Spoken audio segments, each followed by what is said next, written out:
Добрый вечер. В эфире информационный выпуск Амшикшара. Сегодня в программе поздравления с Днем России. Интервью Алексея Двинянина Абхазскому телевидению. 18 лет строгого режима Верховный суд Абхазии вынес приговор братьям Джинджолия. Навести порядок на рынке. Столичная администрация борется с несанкционированной торговлей. 12 июня – День России. Сегодня президент Абхазии Рауль Хаджимба поздравил президента России Владимира Путина с государственным праздником. Этот день поистине считается точкой отсчета в истории новой российской государственности, которая прошла трудный героический путь своего становления и развития. Народ России по праву гордится своей родиной и уверенно смотрит в будущее, отметил в частности президент в поздравлении.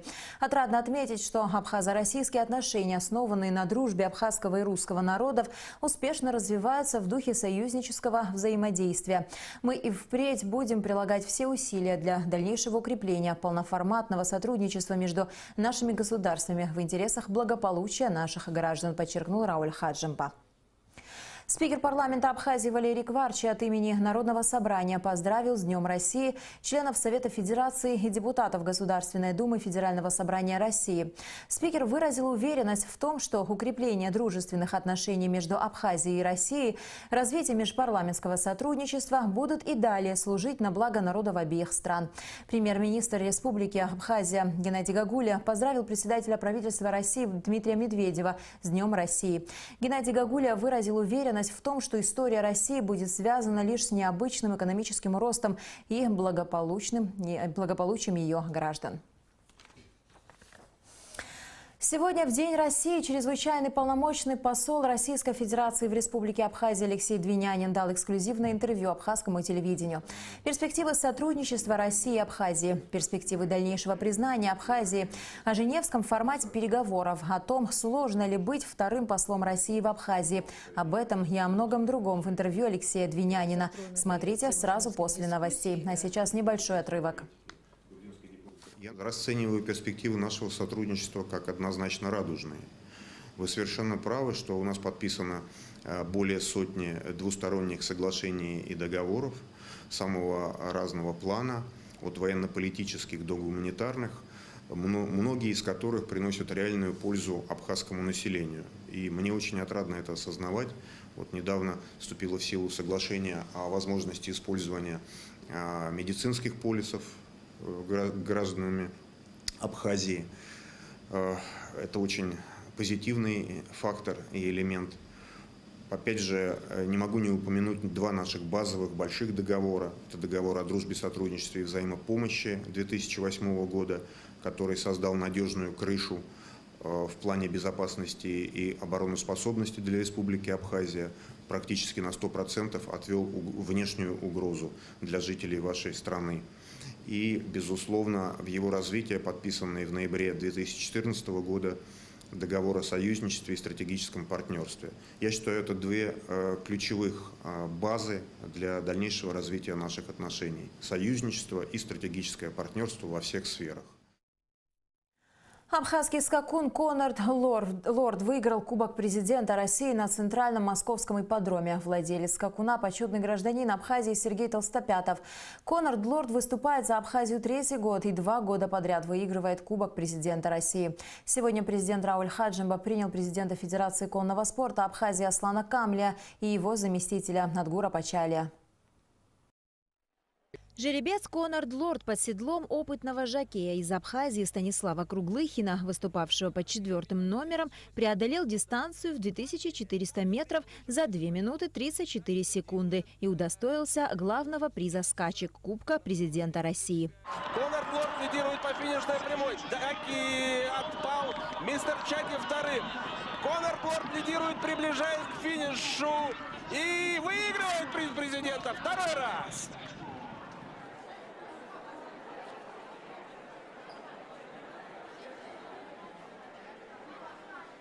Помимо Конорда Лорда, Абхазия была представлена еще одним скакуном. В забеге на приз президента России второе место занял скакун Ахры Ашуба Fast Curl. Таким образом, победный кубок президента России по конному спорту вот уже второй год приезжает в Абхазию. Аслан Камля передал главе государства главный приз – 15-х скачек на приз президента Российской Федерации. Рауль Хаджимба отметил, что в Абхазии с большой радостью восприняли новость о победе, поздравил наших спортсменов с очередной победой и пожелал им дальнейших успехов. Я думаю, что это большое достижение для Абхазии. В любом случае, 2 года подряд выигрывать основной, как говорится, приз на этих соревнованиях, приз президента России, это большое достижение.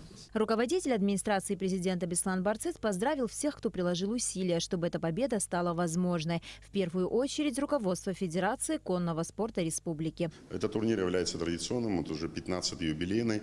И впервые еще раз подтверждаю, что команда Абхазии дважды становится обладателем главного приза этого турнира. В этом, безусловно, огромная заслуга наших конезаводчиков. Еще раз повторяюсь, и их партнеров, с которыми наши конезаводчики очень активно сотрудничают. Это Ростовский ипподром, это Краснодарский ипподром и главный Московский ипподром. Президент Федерации конного спорта Абхазии Аслан Камля поблагодарил президента за поддержку и подчеркнул, что победа на таком престижном турнире одного и того же скакуна 2 года подряд является уникальным достижением. Да еще и жеребцы из одной республики заняли 1-е, 2-е место. Это, по словам Аслана Камля, является большим показателем того, что конный спорт в Абхазии активно развивается. Развитие конного спорта в Абхазии на глаза явно поднимается. Почему? Потому что у нас сегодня появились ребята, те, которые в действительности с душой относятся и воспитывают питомцев, чтобы выходить на международный уровень. Один из тех, кто сегодня у нас первый обосновался в России, конзавод, это Адгур Пачали, второй конзавод Беслана Абхазава. У нас большая гордость сегодня. Мы едем в Россию, вот маленькая Абхазия, едем в большой России и выигрываем самые престижные скачки. В соревнованиях принимали участие жеребцы старше 4 лет, принадлежащие владельцам из России, стран СНГ, Абхазии и Южной Осетии. Призовой фонд скачек на приз президента России составлял 10 миллионов рублей. На состоявшемся 2 июня в Сухуми национальном форуме «Стратегия-2025» был представлен проект программы «25 шагов по развитию экономики Абхазии до 2025 года». Выступая на форуме, президент Абхазии Рауль Хаджимба в своей приветственной речи отметил, что внимательно изучил программу «25 шагов по развитию экономики Республики Абхазия» и переслал в парламент для обсуждения и выработки соответствующих предложений профильными комитетами. Но, к своему сожалению, пока не видел реагирования и оценок со стороны депутатского корпуса. При этом депутат Народного собрания Батал Табагуа на том же форуме заявил, что если бы программа была представлена в парламенте, ее давно уже рассмотрели бы. Проект программы «25 шагов по развитию экономики Республики Абхазия до 2025 года» президент Рауль Хаджимба еще 3 ноября 2017 года направил в Народное собрание республики для обсуждения профильными комитетами и просил депутатский корпус представить свои предложения и замечания. 7 ноября спикер парламента Валерий Кварча передал письмо на рассмотрение в 2 профильных комитета Народного собрания. Об этом в интервью абхазскому телевидению рассказала председатель парламентского комитета по бюджету Наталья Смар. Программа экономического развития Республики Абхазия 25 шагов по развитию экономики Республики Абхазия до 2025 года поступила в парламент 7 ноября. Парламент, конечно, работу над данной программой, обсуждению не приступил сразу, потому что мы знали, что будет презентация данной программы в Москве, и депутаты в количестве 5 человек были приглашены на презентацию данной программы. Это было где-то в 20-х числах декабря 2017 года, и депутаты, естественно, присутствовали на презентации в Москве, которая была организована абхазской диаспорой, московской абхазской диаспорой. Мы присутствовали на презентации данной программы, участвовали в обсуждении, высказывали свои предложения, замечания. Одним словом, находились в работе. Мы пригласили сюда одного из разработчиков данной программы, это в частности Гарри Дылба, который прилетел в Абхазию из Москвы, и мы на площадке парламента данную программу обсуждали. У каждого из нас есть такие копии, я думаю, что должны быть у каждого депутата, которые имели возможность ознакомиться, прочитать и сделать свои заключения. Гостем пресс-центра абхазского телевидения сегодня был министр экономики Абхазии Адгур Арзанба. Журналисты, в частности, интересовались мнением министра по поводу критических высказываний о состоянии экономики, прозвучавших на съезде оппозиционной партии Амцахара. Комментируя критику, Адгур Арзанба отметил: политическая борьба, она предполагает вот такого рода примитивные методы борьбы. Понимаете, почему они примитивные? Потому что я их считаю примитивными, потому что они, во-первых, не работают. Во-вторых, никакой пользы для нашей страны не приносят. Если бы люди, которые говорят о колоссальном провале и ошибках, что-то бы предлагали взамен, это одна история. Более того, колоссальные провалы и какие-то там проблемы, о которых говорят, они должны быть обоснованы. То есть пускай фактология должна быть. То есть вот цифры, конкретные показатели, на основании чего делаются такие выводы. Вот я работаю в Министерстве экономики уже 4-й год, во главе Министерства экономики, так-то я больше работаю, но пускай на меня никто не обижается, но практически ни от одной из организаций такого рода, которые делают заявления, ни одного предложения не поступало, ни одного проекта закона не поступало, ни одной программы, проекта программы не поступало. Пресс-конференцию с участием министра экономики Адгура Арзанба смотрите в нашей программе сегодня. 18 лет строгого режима. Верховный суд Абхазии вынес приговор братьям Джинджоли, обвиненным в убийстве российского туриста Андрея Кабанова и похищении членов его семьи летом прошлого года. Такой приговор братьям Дауру и Адгуру Джинджоли был вполне ожидаемым. Прокуратура просила более строгого наказания, но суд решил иначе. Итог – 18 лет строгого режима с конфискацией имущества. Моральный ущерб семье Верховный суд Абхазии установил в размере 900 тысяч рублей. Признать Джинджоли Даура Васильевича виновным в совершении преступлений, предусмотренных пунктами Б, В, Г, Е, Ж, части 2 статьи 119, пункта Г части 2 статьи 160, части 3 статьи 159, части 1 статьи 217 Уголовного кодекса Республики Абхазия. На основании статьи 63 Уголовного кодекса Республики Абхазия путем частичного сложения назначенных наказаний окончательно назначить Джинджоли наказание в виде лишения свободы сроком на 18 лет с конфискацией имущества и со штрафом в размере 10 тысяч рублей с отбыванием наказания в исправительной колонии строгого режима. Меру пресечения Джинджоли до вступления приговора в законную силу оставить прежнее заключение под стражу. Срок наказания Джинджоли исчислять 16 июля 2017 года. Признать Джинджоли Адгура Васильевича виновным в совершении преступлений, предусмотренных пунктом З части 2 статьи 99, пунктом Г части 2 статьи 160, части 3 статьи 159 Уголовного кодекса Республики Абхазия на основании статьи 63 Уголовного кодекса Республики Абхазии путем частичного сложения назначенных наказаний окончательно назначить Джинджоли наказание в виде лишения свободы сроком на 18 лет с конфискацией имущества и со штрафом в размере 10 тысяч рублей с отбыванием наказания в исправительной колонии строгого режима.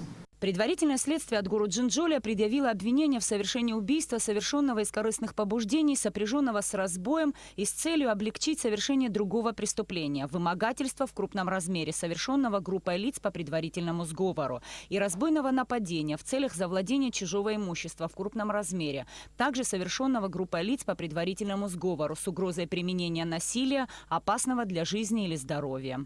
Действия Даура Джинджоли органам расследования квалифицированы по признакам разбойного нападения в целях завладения чужого имущества в крупном размере, совершенного группой лиц по предварительному сговору с угрозой применения насилия, опасного для жизни или здоровья, с применением оружия, похищения человека, совершенного из корыстных побуждений в отношении заведомо несовершеннолетнего.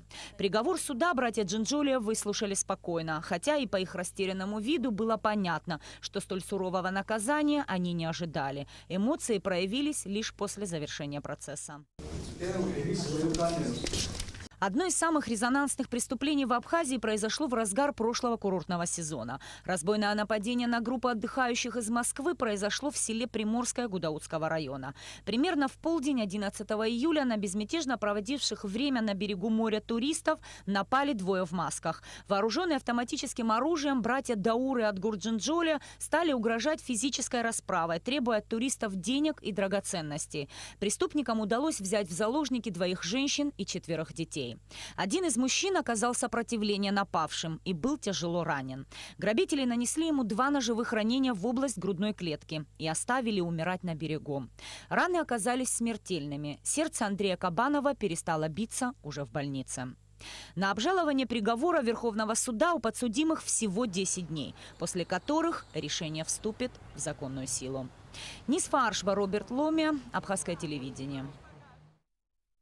Очередная попытка столичной администрации решить проблему с хаотичной, несанкционированной торговлей вокруг Сухумского рынка.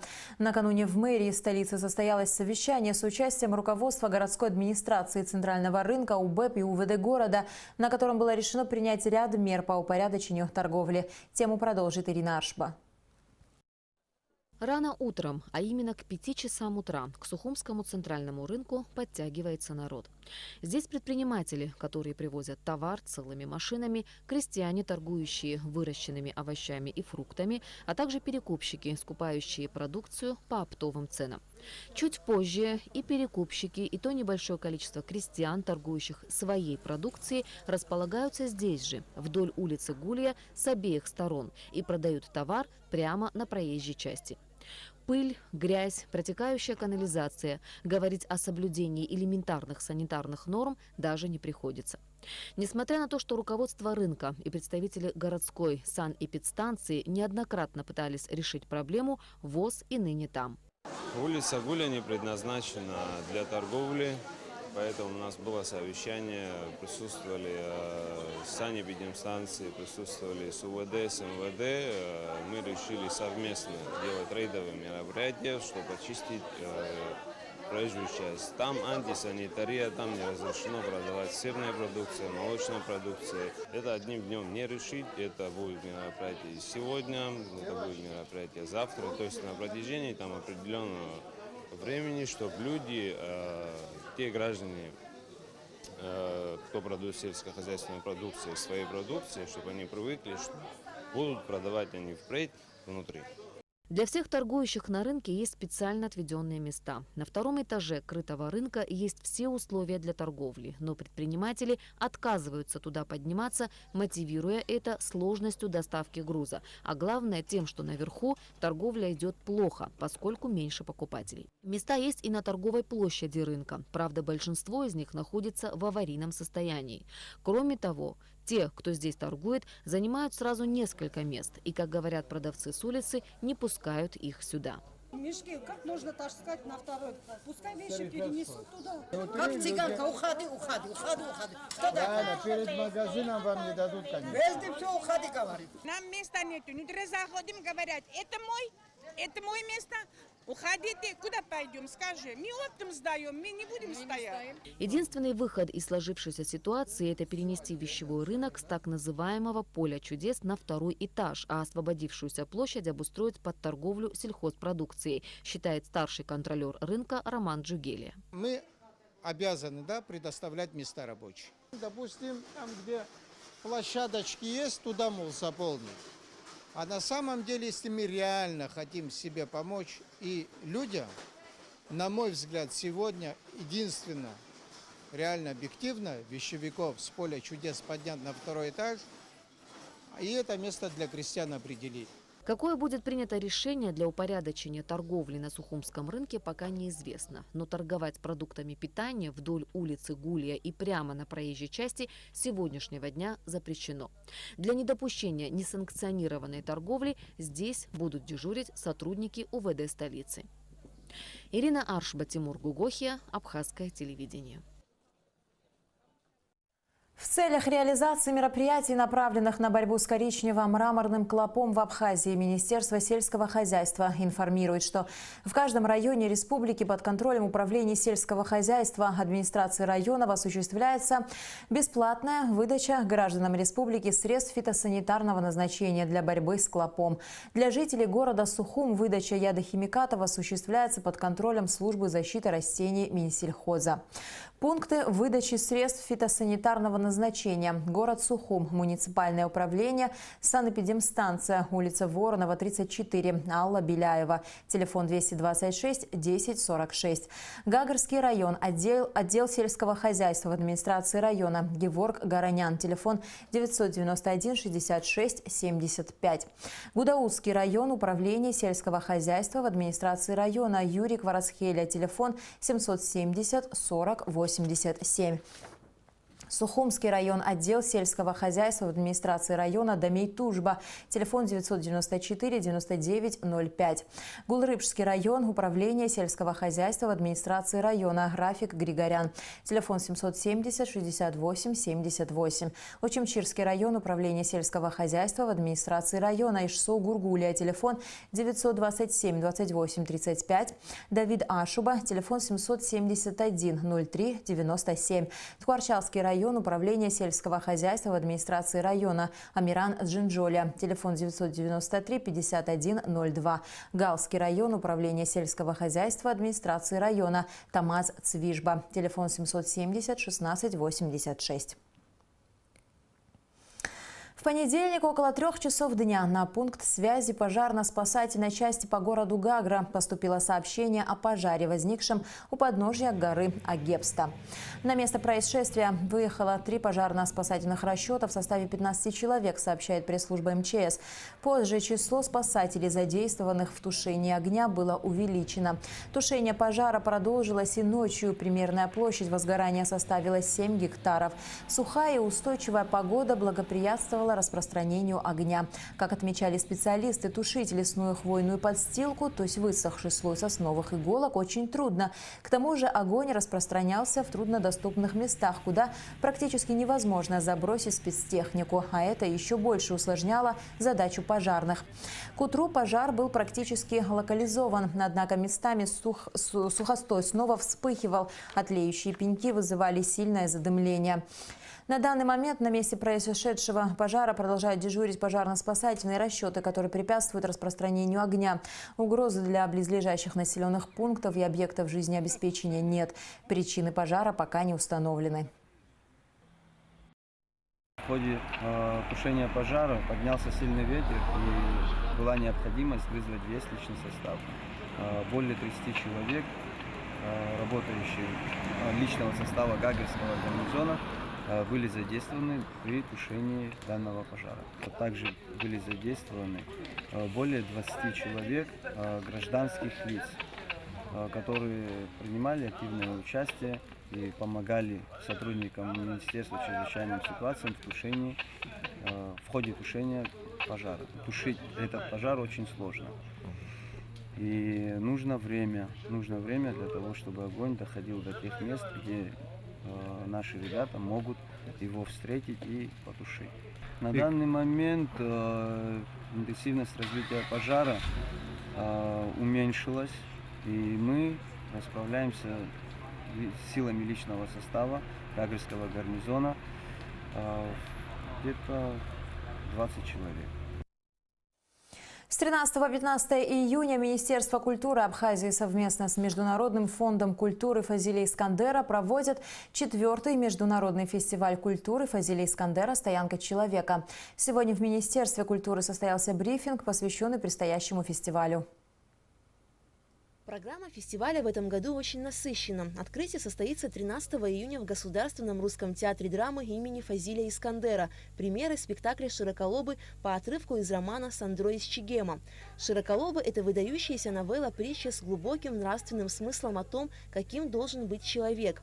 Могучий, свободолюбивый и добрый буйвол по кличке Широколобы стал воплощением высоких качеств и свойств, которые во многом утеряны в людях. Поэтому новелла-притча Фазиля Искандера и на сегодняшний день остается очень актуальной.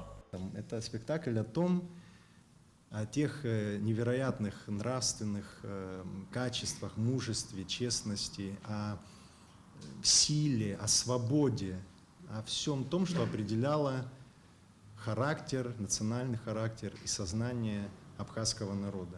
Это очень, в этом смысле, очень, мне кажется, такое знаковое произведение, и спектакль очень важный.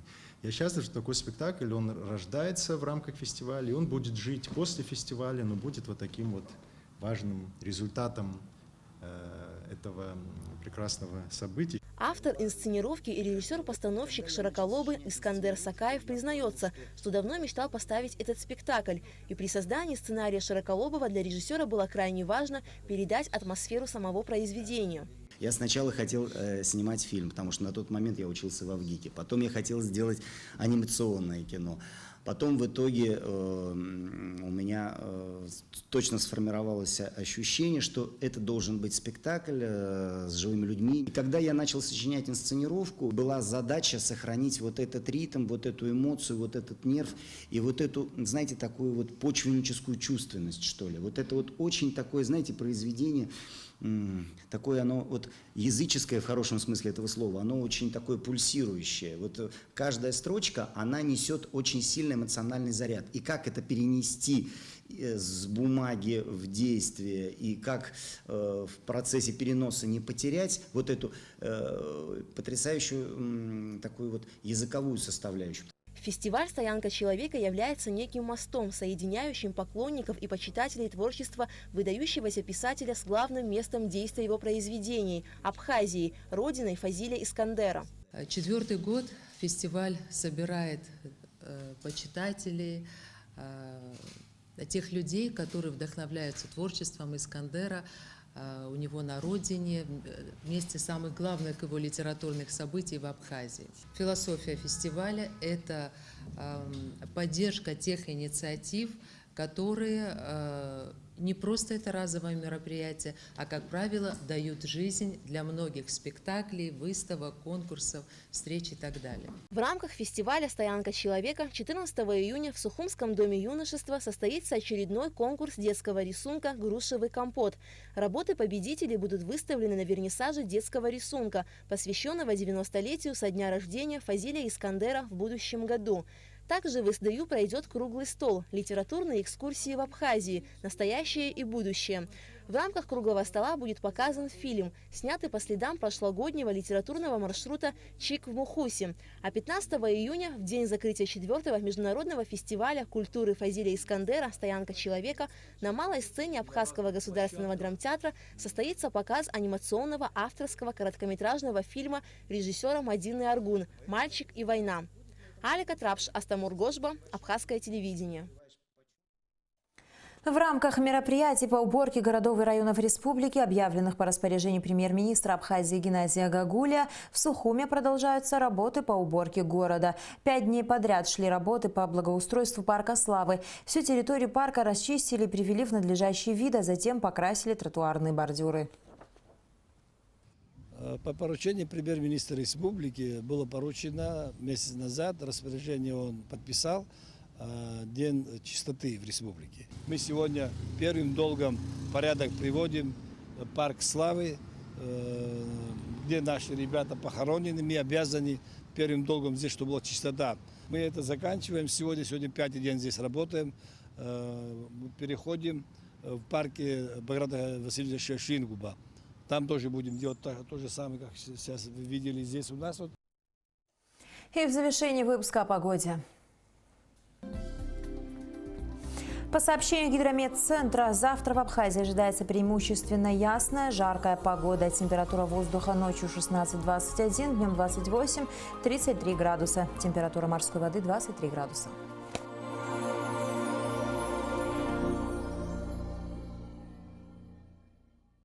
На этом наш выпуск завершен. До скорых встреч в эфире.